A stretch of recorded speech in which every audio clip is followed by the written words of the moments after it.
Negosyo nga barbecuehan kini ang pinaskuhan sa Talisay City Police ug sa City Advisory Council ngadto sa usa ka single mom nga drug surrenderer nga taga Barangay Biasong sa syudad sa Talisay. Atong sayran sa report ni Femery Dumabo. Sa panultihon nga tudloi kunon saon pagpangisda, ayaw direkta hatagi og isda.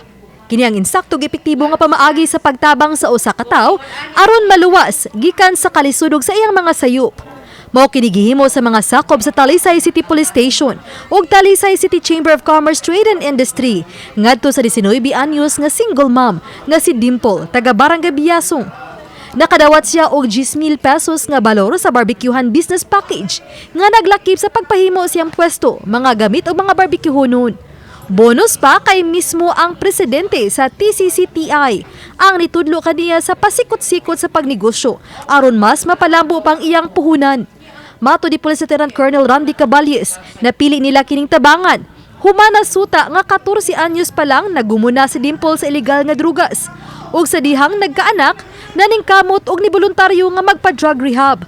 Daghan ta giplanuhan nga mahimong recipient ang isa gid na is kining mga drug surrenderers nato nga nagka problema para matagaan sila chance.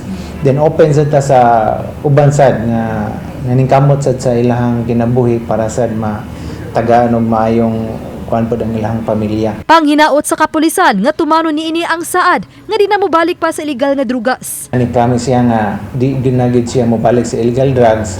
Iyan ang magtarong siya sa kinabuhi tungod og alang pod sa iyang anak. Samtang ni Jose Cabos nga magsuon og mag-agaw nga taga Bukirang Barangay sa lungsod sa Milanilla kinsa gisuroy sa mga sakop sa Milanilla Police ngadto sa mall ug gipamalitar og mga gamit isip pinaskuhan.